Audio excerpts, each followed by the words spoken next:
Hello guys, आप सभी को आपके अपने यूट्यूब चैनल एक्सप्लोसिव टीच पर स्वागत है।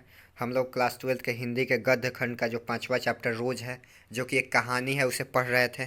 और इस कहानी का आधा भाग हम लोगों ने पढ़ा था और आधा भाग आज कंप्लीट करे हैं। अगर आपने वो पहले वाला पार्ट नहीं देखा है तो आप प्लीज़ जाइए, वो वीडियो पूरा देख कर आइए, तब ये पार्ट आपको समझ आएगा। उसमें हम पूरा एकदम सिंपल भाषा में आपको पूरी कहानी समझाए हैं। लेखक परिचय के बारे में इम्पोर्टेंट पॉइंट बताए हैं कि क्या क्या याद करना है, क्या नहीं याद करना है। तो वो वीडियो पहले देख लें और फिर इस पे आएँ। ठीक है, तो इस वीडियो की शुरुआत करते हैं।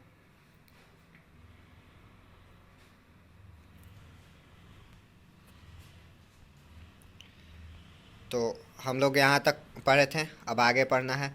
वह बोली, खा लूँगी, मेरे खाने की कौन बात है, किंतु चली गई।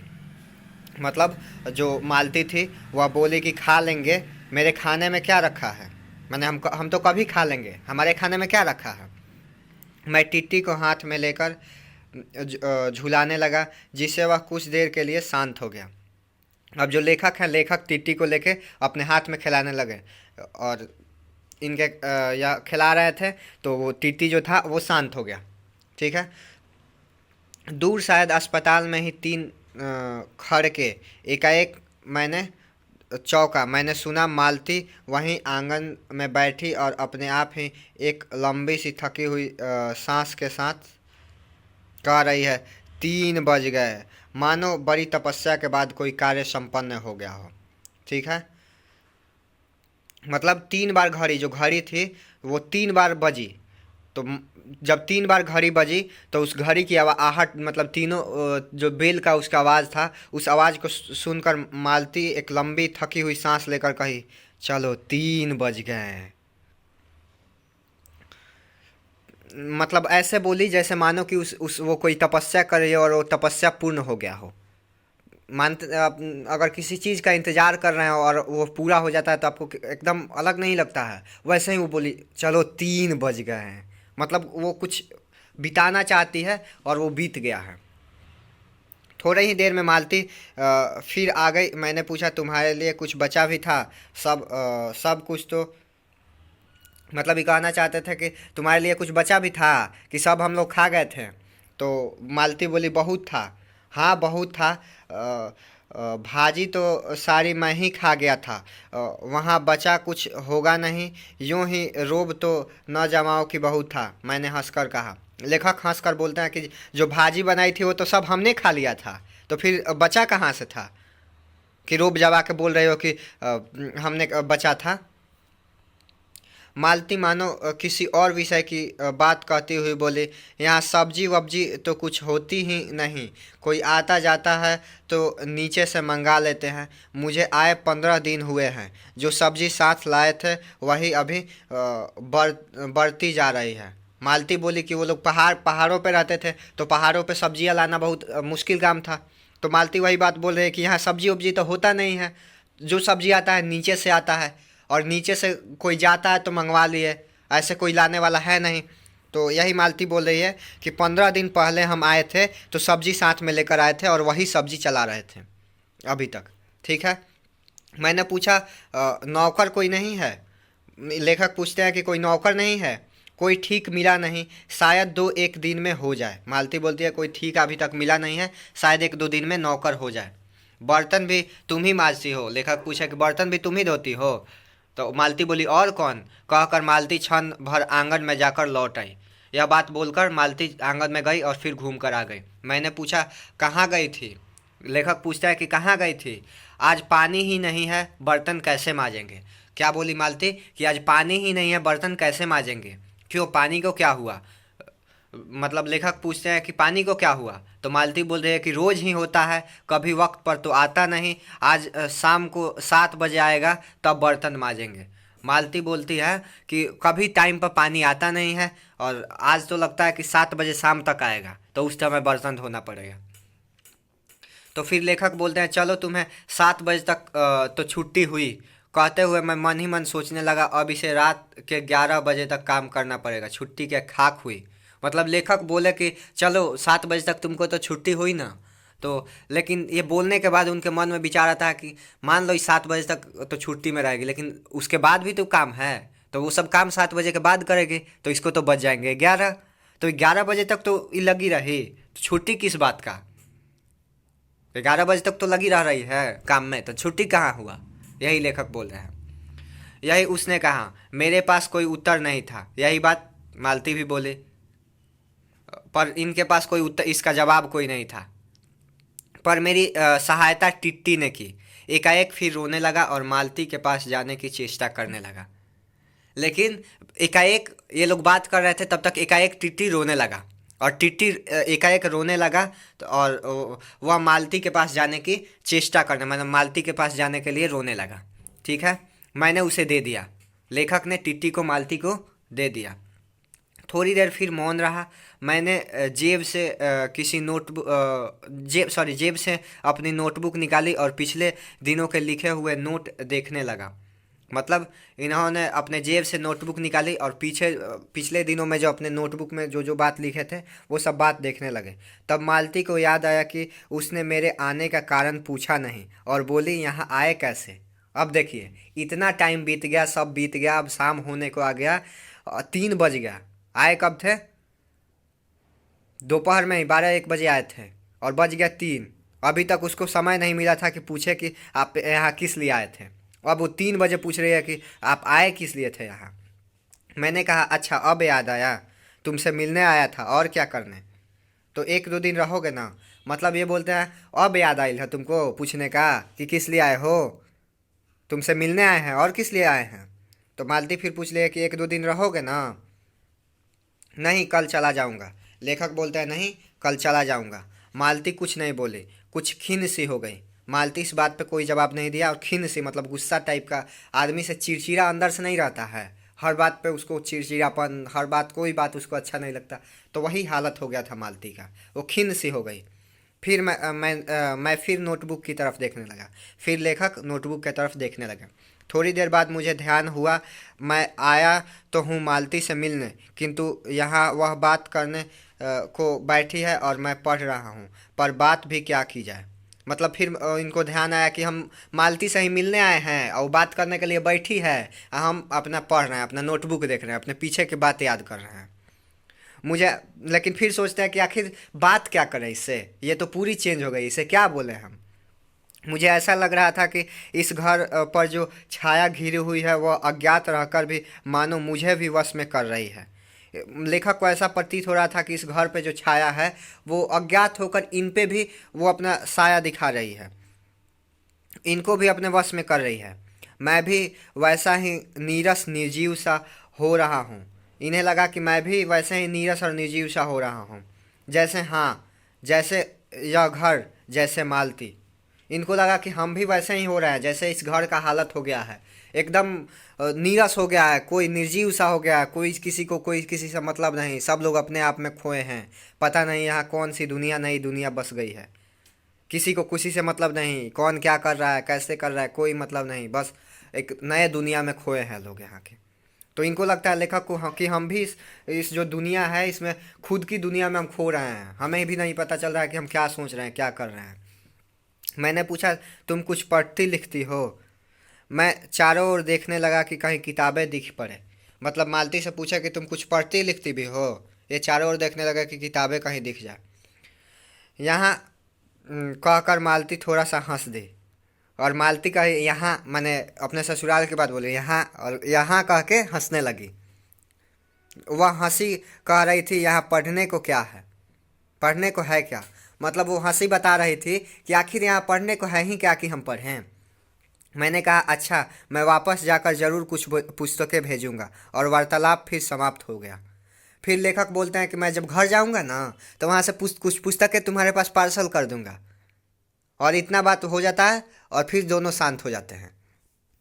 ये जो शांति है ये घर की साया, एक साया की तरह इस घर पे छा गई है कि हर लोग में शांति, एकदम किसी को मतलब नहीं रह रहा है। थोड़ी देर बाद मालती ने फिर पूछा आए कैसे हो, लारी में, पैदल, मतलब सॉरी, पूछी आए कैसे हो, लॉरी में। मतलब मालती क्या पूछी कि कैसे आए हो तुम, लॉरी में? तो ये बोले नहीं, पैदल आया हूँ। तो फिर मालती पूछी इतनी दूर, बड़ी हिम्मत की। मालती बोले कि इतनी दूर पैदल आए हो, बड़ी हिम्मत किए हो। तो लेखक बोलते हैं आखिर तुमसे मिलने आया हूँ। लेखक क्या बोलता है कि तुमसे मिलने ही तो आया हूँ, ऐसा ही आए हो। मतलब फिर मालती पूछी ऐसे ही आए हो। तो लेखक बोले नहीं, कूली पीछे आ रहा है सामान लेकर, मैंने सोचा बिस्तरा ले चलूं। फिर ये बोलता है कि नहीं, पीछे से कूली हमारा सामान लेके आ रहा है और ये सोचा है कि बिस्तर लेते चलूं। पहले के ज़माने में यही होता था, अपने सोने के लिए सब सामान वामान, खाने के लिए लोग सतुआ बांध लेते थे और अपना बिछौना उछौना लेके चल दिए। अब मान लीजिए दूर का सफ़र है तो दूर के सफ़र तक नहीं ना पैदल जाया जा सकता है एक दिन में, तो खाने के लिए भी ज़रूरत चाहिए, मान लीजिए रात हो गया तो रहने के लिए भी चाहिए, तो सब व्यवस्था लोग करके चलते थे। ठीक है, तो फिर बोलते हैं अच्छा किया यहाँ तो बस। मालती बोली अच्छा किया और यहाँ तो बस, इतना कह के वो चुप हो गई। कहकर मालती चुप हो गई। फिर बोली तुम थके होंगे, लेट जाओ। मालती क्या बोली, तुम थके होंगे, लेट जाओ। तो लेखक बोलते हैं नहीं बिल्कुल नहीं थका। लेखक बोलते हैं नहीं बिल्कुल नहीं थका, रहने दो, थके नहीं, भले भला थके हैं। हाँ, तो वो बोलती है कि रहने दो, मतलब डांट के, मतलब बोला नहीं जाता है। अगर आप कहीं जाइएगा तो बोलिएगा पूछता है लो कि लो बाबू ये खा लो, तो आप बोलते हैं कि नहीं नहीं नहीं खाएंगे नहीं खाएंगे, तो कैसे डांट के बोलता लो खाइए ना। तो वैसे ही बोले हैं कि ऐसे कैसे रहने दो, थके हो तुम, दिख रहा है तुम्हारे स्वभाव पे। तो और तुम क्या करोगे, फिर ये लेखक पूछते हैं तुम क्या करोगी। तो ये बोलती है कि मैं बर्तन माज रखती हूँ। ये क्या बोली, मैं बर्तन माज के रखती हूँ।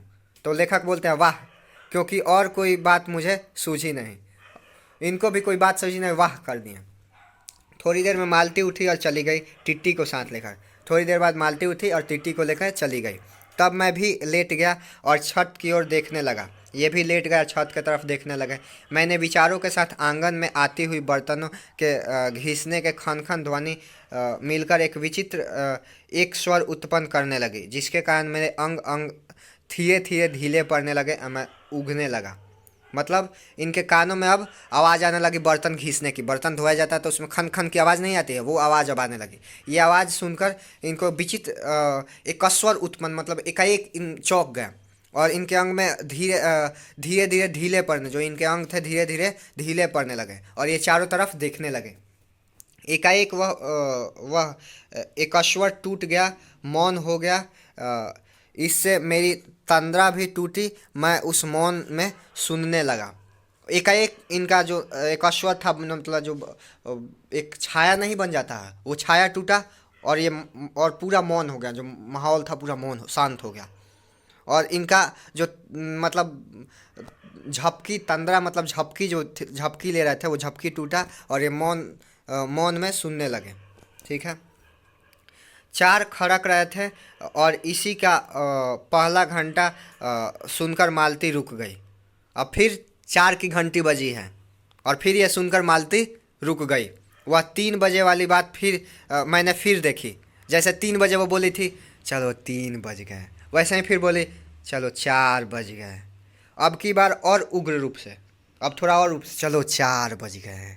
समझ रहे हैं ना, मानो लगता है किसी का इंतज़ार कर रही है वैसे।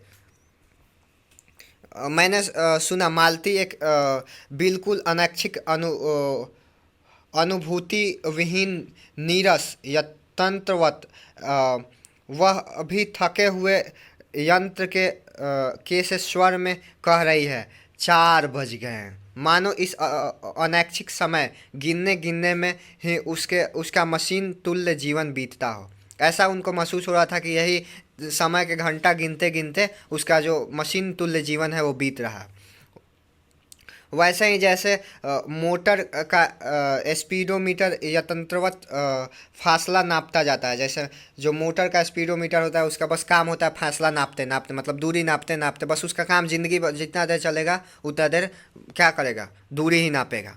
और यंत्रवत विशांत स्वर में कहता है किससे, और यंत्रवत विशांत स्वर में वो कहता है किससे, कि मैंने अपने अमित शून्य पथ का इतना अंश तय कर लिया, न जाने कब कैसे मुझे नींद आ गई।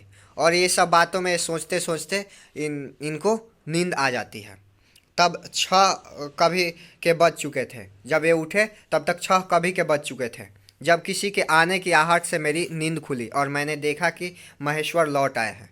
कोई आ रहा था, मतलब घर में कोई आया, तो घर में कोई आया तो इनकी नींद खुली, और नींद खुली तो इन्होंने देखा कि महेश्वर लौट आए हैं। उन और उनके हाथ में और उनके साथ ही बिस्तर लिए हुए मेरा कुली, और महेश्वर के साथ ही बिस्तर लिए हुए इनका कुली भी आया है साथ में ही। मैं मुंह धोने को पानी मांगने को ही था कि मुझे याद आया पानी नहीं होगा। यह पानी मांगने ही वाले थे कि इनको याद आया कि घर में पानी नहीं है, पानी ख़त्म हो गया है। मैंने हाथ से मुंह पोंछते पोंछते महेश्वर से पूछा, आपने बड़ी देर कर दी। या हाथ मुंह पोंछते पोंछते महेश्वर से पूछे कि आपने बड़ी देर कर दी। उन्होंने किंचित ग्लानि भरे स्वर में कहा, हाँ, आज वह गैंग्रीन का ऑपरेशन ही करना पड़ा। एक कर आया हूँ, दूसरे को एम्बुलेंस में बड़े अस्पताल भिजवा दिया है। क्या बोलते हैं महेश्वर कि हाँ, एक ऑपरेशन था गैंग्रीन का, वही कर रहा था ऑपरेशन, तो उसी में लेट हो गया, और एक का ऑपरेशन तो कर दिया और एक को एम्बुलेंस में बड़े अस्पताल में भिजवा दिया। मैंने पूछा गैंग्रीन कैसे होता है, तो क्वेश्चन आता है आपका कि गैंग्रीन क्या होता है। तो याद रखिएगा कि गैंग्रीन क्या होता है। क्या याद रखिएगा कि गैंग्रीन क्या होता है। तो एक कांटा चुभा था, उसी से हो गया। बड़े लापरवाह लोग होते हैं यहाँ के, मतलब बोले कि कांटा चुभा था और कांटा चुभने से ही क्या हो जाता है, गैंग्रीन हो जाता है। तो फिर लेखक पूछते हैं कि यहाँ आपको केस अच्छे मिल जाते हैं, आय के लिहाज से नहीं, डॉक्टरी के अभ्यास के लिए। मतलब ये पूछे कि यहाँ पे आपको केस मिल जाते हैं आय के हिसाब से या डॉक्टरी के लिहाज से। तो बोले हाँ, मिल ही जाते हैं। यहाँ गैंग्रीन हर दूसरे चौथे दिन एक केस आ जाता है, मैंने हर दूसरे चौथे दिन एक गैंग्रीन का केस आ जाता है।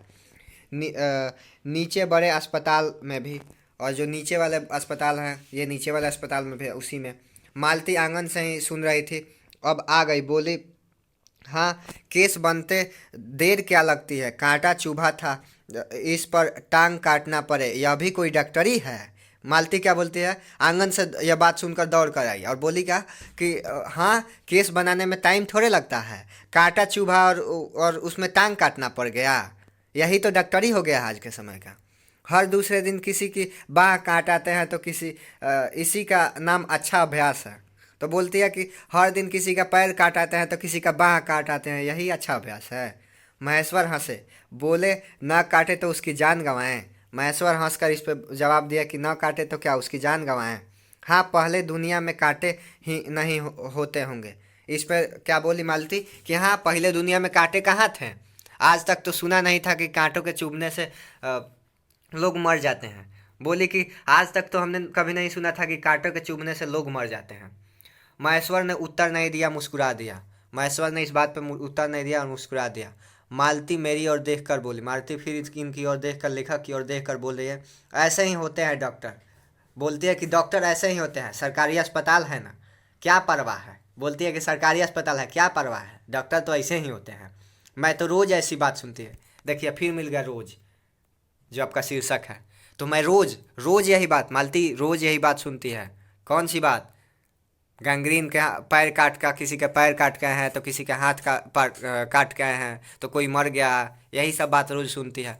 अब कोई मर मुर जाए तो ख्याल ही नहीं होता, अब कोई मर मुर जाए तो भी उसको उतना परवाह नहीं पड़ता है। बोलती है पहले तो रात रात भर नींद नहीं आया करती थी, पहले रात रात भर ये बात सुन के नींद नहीं आया करती थी। तभी आंगन में खुले हुए नल ने कहा, tip tip tip tip tip tip tip tip. मतलब तब तक नल खुला था तो नल से पानी आ गया, तो पानी गिरेगा तो कैसा आवाज़ आएगा, तो tip tip tip tip tip tip आवाज़ आने लगा। मालती ने कहा पानी, एकाएक चौंक के बोली पानी, और उठकर चली गई। बोली पानी और उठकर चली गई। खनखनाहट से हमने जाना बर्तन धोए जाने लगे हैं, और खनखनाहट से इनको महसूस हुआ कि अब बर्तन धोए जा रहे हैं। टीटी महेश्वर की टांग के सहारे खड़ा मेरी ओर देख रहा था। अब एकाएक उन्हें छोड़कर मालती की ओर खिसकता हुआ चला। पहले महेश्वर के पैर पकड़ के जो था टिट्टी खड़ा था, अब मालती के तरफ चल दिया। महेश्वर ने कहा उधर मत जा, मतलब महेश्वर ने उसे बोला टिट्टी को कि उधर मत जाओ, और उसे गोद में उठा लिया और उसको गोद में उठा लिया। वह मचलने लगा और चिल्ला चिल्ला कर रोने लगा। वह जो बच्चा था मचलने लगा और चिल्ला चिल्ला कर रोने लगा। महेश्वर बोले अब रो रो कर सो जाएगा तभी घर में चैन होगी। महेश्वर क्या बोले कि अब रो रो कर सो जाएगा तभी घर में चैन होगी। मैंने पूछा आप लोग भीतर ही सोते हैं, गर्मी तो बहुत होती होगी। मतलब महेश्वर क्या पूछते हैं कि आप लोग भीतर ही सोते हैं, गर्मी बहुत होती होगी। होने को तो मच्छर भी बहुत होते हैं, पर यह लोहे के पलंग उठाकर बाहर कौन ले जाएगा। महेश्वर बोलते हैं कि मच्छर भी यहाँ बहुत है, गर्मी के साथ साथ मच्छर भी बहुत है, लेकिन ये लोहे का पलंग रोज उठा के ले जाना ले आना घर में कितना मेहनत का काम है, कौन करेगा इतना। अब के नीचे जाएंगे तो चारपाइया ले जाएंगे। मतलब बोलेंगे, मतलब ये बोले कि अब इसके बाद नीचे जाएंगे कभी तो नीचे से चारपाइया ले आएंगे और उसी पे बिछा के सोएंगे। फिर कुछ रुक कर बोले आज तो बाहर ही सोएंगे। फिर कुछ रुक कर क्या बोलते हैं कि आज तो बाहर ही सोएंगे, आपके आने का इतना तो लाभ होगा। क्या बोलते हैं कि आज तो बाहर ही सोएंगे, आपके आने से तो कुछ तो लाभ होगा। टिट्टी अभी तक रोता जा रहा था। टिट्टी जो था अभी तक रोता जा रहा था। महेश्वर ने उसे एक पलंग पर बैठा दिया। महेश्वर ने टिट्टी को एक पलंग पर बैठा दिया और पलंग बाहर खींचने लगे। टिट्टी को पलंग पर बैठा दिया और टिट्टी बाहर पलंग को बाहर खींचने लगे। मैंने कहा मैं मदद करता हूँ, और दूसरी ओर से पलंग उठाकर निकलवा दिया, और दूसरी तरफ से पलंग उठाया और निकलवा दिया। अब हम तीनों, महेश्वर, टिट्टी और मैं, दो पलंग पर बैठ गए। ये अब तीनों दो पलंग पर बैठ गए लोग। कितने पलंग पे? दो पलंग पे। और वार्तालाप के लिए उपयुक्त विषय न पाकर उस कमी को छुपाने के लिए टिट्टी को खिलाने लगे। ठीक है, अब वार्तालाप का कोई विषय नहीं था तो दोनों क्या करने लगे? टिट्टी को खिलाने लगे। बाहर आकर वह कुछ चुप हो गया था, किंतु बीच बीच में जाकर एकाएक कोई भूला हुआ कर्तव्य याद करके रो उठता था। बाहर जब हम लोग निकाले थे पलंग, उस पर उसको बैठाए थे तो वो चुप हो गया था, लेकिन एकाएक रुक रुक कर वो कभी कभी कोई उसको बात याद आ जाता था तो वो रोता था, और फिर एकदम चुप हो जाता था, और फिर एकदम से चुप हो जाता था। और कभी कभी हम हंस पड़ते थे या महेश्वर उसके बारे में कुछ बात कह देते थे, और इसी सब के बीच बीच में कभी ये हंस देते थे तो कभी महेश्वर उसके बारे में कुछ बात कह देते थे। मालती बर्तन धो चुकी थी। मालती बर्तन धो चुकी है। जब वह उसे लेकर आंगन के एक और रसोई के छप्पर की ओर चली तो महेश्वर ने कहा थोड़े से आम लाया हूँ, वह भी धो लेना। जब ये छप्पर की ओर चली तो महेश्वर ने क्या कहा? थोड़े से आम लाया हूँ, उसे भी धो लेना। बात याद रखिएगा, आम लाया हूँ, उसे भी धो लेना। तो मालती पूछी कहाँ है? तो ये बोले, महेश्वर बोले अंगीठी पर रखे हैं, कागज में लिपटे हुए हैं। महेश्वर क्या बोले कि अंगीठी पर रखी है, कागज रखा है, कागज में लिपटे हुए हैं। मालती ने भीतर जाकर आम उठाए और अपने आंचल में डाल लिए। मालती ने आम उठाए और आंचल में डाल दिया। जिस कागज में वे लपेटे हुए थे वह पुराने अखबार का टुकड़ा था। मालती ने क्या किया? आम उठाया और अपने आंचल में डाल दिया। वो आम जिस कागज में लपेटा हुआ था वो एक अखबार का टुकड़ा था। मालती चलते चलते संध्या के उस क्षीण प्रकाश में उसी को पढ़ती जा रही थी। वह नल के पास जाकर खड़ी हो उसे पढ़ती रही। मालती जो थी अब वो पेपर ले ली और चलती चलती उसे पढ़ते जा रही थी, और नल के पास जाकर रुकी और वहाँ उसे खड़ा होकर पढ़ने लगी। जब दोनों ओर पढ़ चुकी तब एक लंबी सांस लेकर उसे फेंककर आम धोने लगे। जब उस पेपर को दोनों तरफ से पढ़ लिया तब उसे फेंक दिया और आम धोने लगी। मुझे एकाएक याद आया, बहुत दिनों की बात थी जब हम अभी स्कूल में भी भर्ती हुए ही थे। बहुत दिन पहले की बात इनको याद आता है जब ये लोग स्कूल में भर्ती हुए थे। जब हमारा सबसे बड़ा सुख, सबसे बड़ी विजय थी हाजिरी हो चुकने के बाद चोरी से क्लास से निकल भागना और स्कूल के कुछ दूरी पर आम के बगीचे में पेड़ पर चढ़कर कच्ची आमियाँ तोड़ तोड़ कर खाना। इन लोगों का मुख्य काम क्या था? हाजिरी बनवाओ, स्कूल से भागो, हाजिरी बनवाओ और स्कूल से फुर हो जाओ, और जाके आम के बगीचे में जाओ। उस पर आम के जो आमियाँ, आमियाँ मतलब हम लोगों के देहाती भाषा में टिकोरा बोला जाता है। ठीक है, तो उस टिकोरा को तोड़ो और उसको खाना। मुझे याद आता है कभी जब मैं भाग आता और मालती नहीं आ पाती थी तब मैं भी खिन्न मन लौट आया करता था। जब ये भाग आते थे और मालती वहाँ नहीं आती थी तो ये खिन्न मन से मतलब चिड़चिड़ा होकर लौट आते थे। मालती कुछ नहीं पढ़ती थी। मालती जो थी वो कुछ नहीं पढ़ती थी उस समय। उसके माता पिता तंग थे। इस बात से उसके माता पिता जो थे तंग थे। एक दिन उसके पिता ने उसे एक पुस्तक ला कर दिया और कहा कि इसके 20 पेज रोज़ पढ़ा करो। हफ्ते भर बाद मैं देखूं कि इसे सप्ताह समाप्त कर चुकी हो, नहीं तो मार मार कर चमड़ी उधेड़ दूंगा। उसके पिता ने क्या किया? एक पुस्तक ला कर दिया। उसके पिता जो थे एक पुस्तक लाकर उसको दिए और बोले कि इस पुस्तक के 20 पेज रोज़ पढ़ो। क्या करो? 20 पेज रोज़ पढ़ो और हफ्ते भर में ये पुस्तक समाप्त होना चाहिए। और अगर समाप्त नहीं हुआ तो इतना मारेंगे, मार मार के चमड़ी उधार देंगे। ये बात उसके पिताजी बोले। मालती ने चुपचाप किताब ले लिया। मालती ने चुपचाप किताब ले ली, पर क्या उसने पढ़ा? मालती ने तो किताब ले लिया, पर क्या उसने पढ़ा था? वह नित्य ही उसके 10 पन्ने 20 पेज फाड़ कर फेंक देती थी। वह रोज उसके 10 पन्ने 20 पेज फाड़ फाड़ के फेंक देती थी। अपने खेल के किसी भांति फर्क न पड़ने देती थी। और खेल पर तो उससे कोई प्रभाव नहीं पड़ता था उस बुक का, कि बुक आया है तो हम खेल छोड़ के पढ़ाई पे। रोज पेज फाड़ो और फेंको। जब 8वें दिन उसके पिताजी ने पूछा किताब समाप्त कर ली, पिताजी ने जब पूछा कि किताब समाप्त हो गया, तो उत्तर दिया हाँ कर ली। पिता ने कहा लाओ मैं प्रश्न पूछूंगा। पिता ने क्या कहा? लाओ मैं प्रश्न पूछूंगा। तो चुपचाप खड़ी रही। पिता ने बोला कि लाओ मैं प्रश्न पूछूंगा उस किताब से, तो यह चुपचाप खड़ी रही। पिता ने फिर कहा तो उदत स्वर में बोली। पिता ने फिर पूछा कि लाओ जल्दी, डांट के बोला। तो चुपचाप अब यह उदत स्वर में मतलब बोले, मतलब चिल्ला के बोले। तब उका बोले, आगे देखते हैं। किताब मैंने फाड़ के फेंक दी है, मैं नहीं पढ़ूंगी। वो बोली कि किताब जो है मैंने फाड़ के फेंक दी है, मैं नहीं पढ़ूंगी। उसके बाद वह बहुत पीटी, और इस बात से वह बहुत पीटी। पर वह अलग बात है, पर वो बात पुरानी हो गई, अलग बात है। इस समय मैं यही सोच रहा था कि वह उदत और चंचल मस्ती आज कितनी सीधी हो गई है, कितनी शांत और एक अखबार के टुकड़े को तरसती है। यह क्या है? यह मतलब लेखक सोचते हैं कि वो चंचल वाले दिन, वो मस्ती वाले दिन, वो कहाँ गए? वो उदत भरे चंचल भरे मस्ती वाले दिन वो कहाँ गए? आज वो चंचल लड़की आज इतनी सीधी कैसे हो गई है, इतनी शांत कैसे हो गई है? जो एक अखबार का टुकड़ा मिल जा रहा है उसके लिए तरस रही है, एक अखबार का टुकड़ा मिल रहा है उसे भी ये दोनों तरफ से पढ़ ले रही है। आखिर वो दिन गए कहाँ? तभी महेश्वर ने पूछा रोटी कब बनेगी? महेश्वर ने क्या पूछा? रोटी कब बनेगी? बस अभी बनाती हूँ। इसने बोला कि बस अभी बनाती हूँ।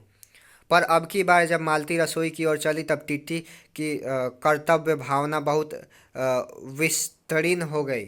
वह मालती की ओर हाथ बढ़ा बढ़ा कर रोने लगा और माना नहीं। मालती उसे गोद में लेकर चली गई। रसोई में बैठकर एक हाथ से उसे थपथपाने और दूसरे से कई एक छोटे छोटे डिब्बे उठाकर अपने सामान रखने लगी।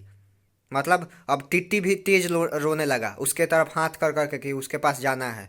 तो मालती उसे गोद में उठा लिया और लेके चली गई रसोई में, और वहाँ बैठ कर एक हाथ से उसकी पीठ थपथपाती, मतलब उसको बोलती, उसको खिलाती, और एक हाथ से छोटे छोटे जो डिब्बे थे उसको उठा उठा के अपने सामान अपने पास लाती थी खाना बनाने के लिए।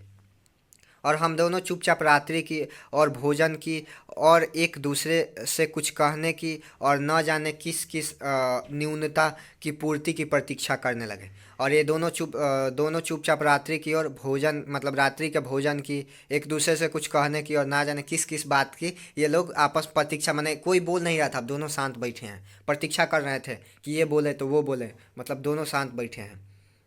हम भोजन कर चुके थे और बिस्तर पर लेट गए थे और टिट्टी सो गया था। अब भोजन करने के बाद ये लोग बिस्तर पर सो गए थे और टिट्टी भी सो गया था। मालती पलंग के एक और मोम जामा बिछाकर उस पर लिटा गई थी, और मालती जो थी उस बच्चा को एक पलंग के एक मोम जामा बिछा दी थी जिसे वो टॉयलेट करे तो बिस्तर पे ना लगे, और उसी पे उसको लिटा दी थी। वह सो गया था, पर नींद में कभी कभी चौंक उठता था। जो टीटी था सो गया था, लेकिन नींद में कभी कभी चौंक उठता था। एक बार तो उठकर बैठ भी गया था। एक बार वो उठ के बैठ गया था, फिर तुरंत सो गया। मैंने महेश्वर से पूछा आप तो थके होंगे, सो जाइए। महेश्वर से इन्होंने कहा आप तो थक गए होंगे, सो जाइए। वह बोले थके तो आप भी होंगे, 18 मील पैदल चल कर आए हैं। लेखक कितना मील पैदल चल के आ रहे हैं? 18 मील, याद रखिएगा। तो लेखक या महेश्वर बोलते हैं कि थके तो आप भी होंगे, 18 मील पैदल चल कर जो आ रहे हैं। किंतु उनके स्वर में मानो जोर दिया, थका तो मैं भी हूँ। और ये बात बोलकर कि आप भी थके होंगे, और फिर बोले कि थका तो मैं भी हूँ। मैं चुप रहा। थोड़ी देर में किसी अपार संज्ञा ने मुझे बताया कि वह ऊँध रहे हैं, और किसी अपार संज्ञा से उन्हें देख के ऐसा महसूस हुआ कि अब वो ऊँघ रहे हैं, मतलब झपकी ले रहे हैं। तभी लगभग 10:30 बज गए थे।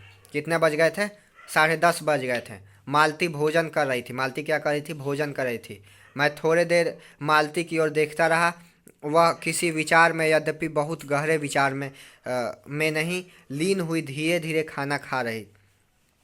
फिर मैं इधर उधर खिसक कर पर आराम से होकर आकाश की ओर देखने लगा।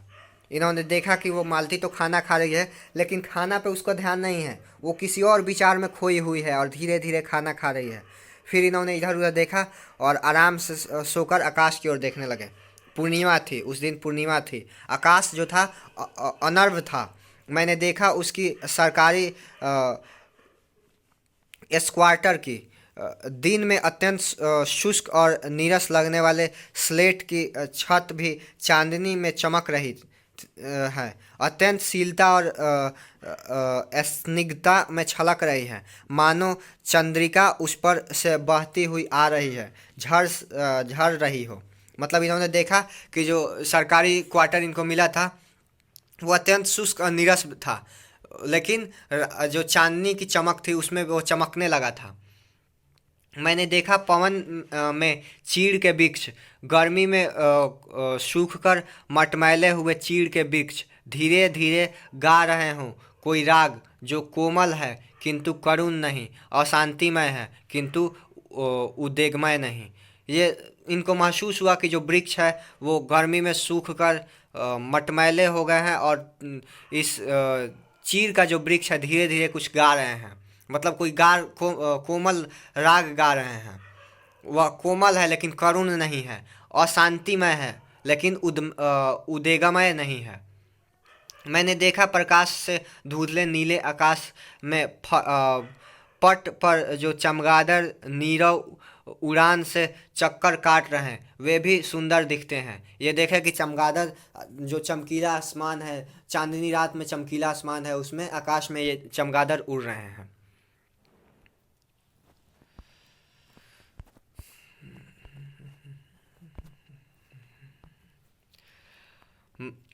मैंने देखा दिन भर की तपन, अशांति, थकान, दाह पहाड़ों में से भाप से उठकर वातावरण में खोए जा रहे हैं, जिसे ग्रहण करने के लिए पर्वत शिशुओं ने अपनी चीड़ वृक्ष रूपी भुजाएं आकाश की ओर बढ़ा रही हैं। इन्होंने देखा कि जो दिन में तपन से जो थकान दाह हो गया पहाड़ में, वो भी अब भाप बनकर वातावरण में खोए जा रहे हैं। ऐसा लग रहा है कि ये पर्वत शिशुओं की भांति या वृक्ष रूपी भुजाएं इनका आकाश में क्या हो रहा है, खो रहा है। पर यह सब मैंने ही देखा, अकेले मैंने। महेश्वर ऊँघ रहे थे और मालती उस समय भोजन के निर्वित होकर दही जमाने के लिए मट्ठी का बर्तन गर्म पानी से धो रही थी और कह रही थी अभी छुट्टी हुई जाती है। मालती क्या कर रही थी? ये सब जो दृश्य था, अभी जो दृश्य की कल्पना ये लेखक किए हैं, ये सब दृश्य सिर्फ यही देखे हैं क्योंकि महेश्वर तो ऊँघ रहे हैं और मालती भोजन करने के बाद दही जमाने का जो मिट्टी का बर्तन है उसे गर्म पानी से धो रही है। ठीक है, अभी और बोल रही है कि अभी छुट्टी हो ही जाएगी, माने अब छुट्टी हो जाएगी उनकी। मेरे कहने पर ही कि 11 बजने वाले हैं। धीरे से सिर हिलाकर बता रही थी कि रोज़ ही इतने बज जाते हैं। फिर रोज़ देखिए, इन्होंने बोला कि 11 बजने वाले हैं तो धीरे से सिर हिलाकर बोले कि रोज़ इतने बज जाते हैं। मतलब इनके रोज़ की घटना दिखाया गया है इस कहानी में। मालती ने वह सब कुछ नहीं देखा।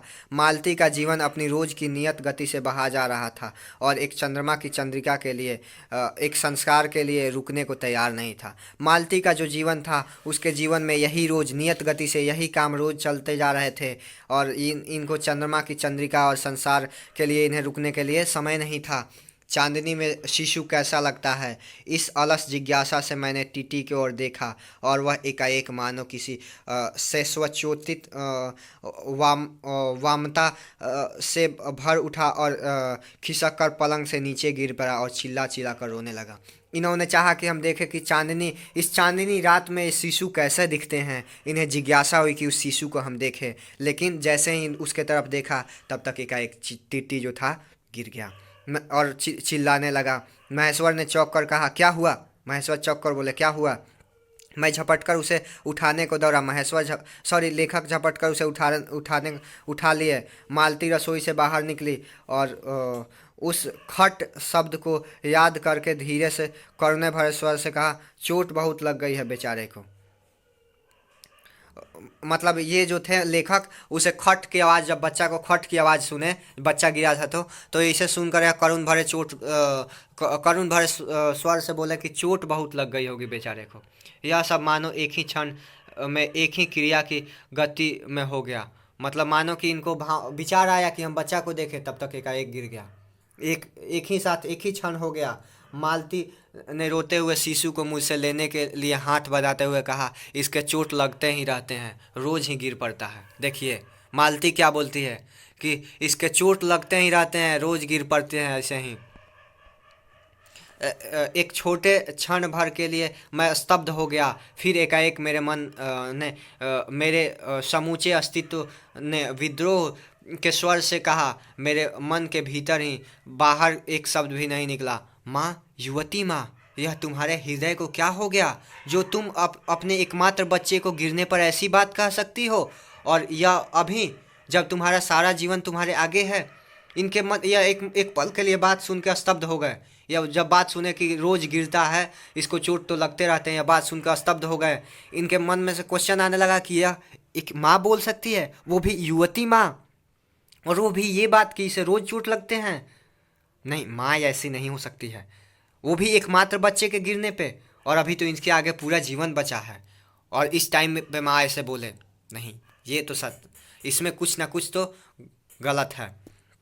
और तब एकाएक मैंने जाना कि वह भावना मिथ्या नहीं है। मैंने देखा कि सचमुच वह कुटुंब में कोई गहरी भयंकर छाया घर कर गई है। उसके जीवन के इस पहले ही यौवन में घुन की तरह लग गई है। उसकी इस अनभिन्न अंग हो गई है कि वे उसे पहचानते ही नहीं, उसी की परिधि में घिरे हुए चले जा रहे हैं। मतलब इनको महसूस होता है कि ये कोई मिथ्या नहीं है, ये कोई झूठा नहीं है, उस घर पे सच में किसी का छाया है, और वो छाया इनको घून के तरह खाए जा रहा है। इनके जो प्यार है वो प्यार ख़त्म होते जा रहा है परिवार में। इतना ही नहीं, मैंने उस छाया को देख भी लिया, और इतना ही नहीं, इन्होंने उस छाया को देख भी लिया था। इतनी देर में पूर्वक शांति हो गई, इतना देर में जो शांति आ गई। ठीक है, महेश्वर फिर लेटकर ऊँघ रहे थे। फिर महेश्वर लेटकर ऊँघने लगे। टिट्टी मालती को लेटे हुए शरीर से चिपक कर चुप हो गई। मालती जो थी, टिट्टी को अपने शरीर से चिपका लिया, चुप हो गई। यद्यपि कभी एक आध सिसकी उसके छोटे से शरीर से हिला देती थी। मतलब उसके छोटे से शरीर से कभी सिसकी, मतलब बच्चा कभी कभी सिसक जा रहा था, और वह चिपक के सो गया था। मैं भी अनुभव करने लगा था कि बिस्तर अच्छा सा लग गया है। इन्हें भी ऐसा महसूस होने लगा कि बिस्तर जो है अच्छा लग गया है। मालती चुपचाप आकाश में देख रही थी। मालती जो थी आकाश में देख रही थी, किंतु क्या चंद्रिका या तारों को? इन्होंने सोचा कि क्या मालती आकाश में देख रही है तो क्या देख रही है? चंद्रिका और तारों को देख रही है। तभी 11 का घंटा बजा। मैंने अब अपनी भारी हो रही पलकें उठाकर अकस्मात किसी स्पष्ट प्रतीक्षा में मालती की ओर देखा। इन्होंने मालती की ओर देखा। 11 के पहले घंटे की खड़कना के साथ ही मालती की छाती एकाएक फफोले की भांति उठी और धीरे धीरे बैठने लगी, और घंटा ध्वनि के कंपन के साथ ही मुख हो जाने वाली आवाज़ से उसने कहा, 11 बज गए।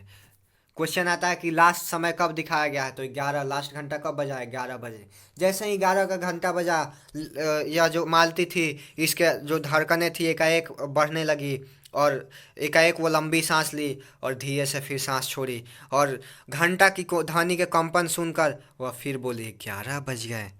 मत मानो कि हर घंटा ही जोड़ रही है कि 11 बज गए, 10 बज गए, 4 बज गए, 3 बज गए। उसका दिन का यही काम था। और इसी के साथ ये कहानी समाप्त होता है। थैंक्स फॉर वॉचिंग दोस्तों, आप लोगों ने बहुत प्यार दिया हमको। हमारा 50 सब्सक्राइबर पूछ गया है। ठीक है, और ऐसा ही प्यार बनाए रखिए, और जल्दी हमारा 1K सब्सक्राइबर पूरा करिए। अगर कोई गलती दिख रहा हो वीडियो में तो उस गलती को ज़रूर आप कमेंट बॉक्स में लिखें। आपकी कमेंट से हमें कुछ सुधार करने का मौका मिलेगा, और हम आपके जो ये आपका जो हमारे ऊपर एहसान होगा, इसके लिए हम एहसानमंद होंगे। तो प्लीज़ सपोर्ट करिए। Thanks for watching. आप बने रहिए साथ में।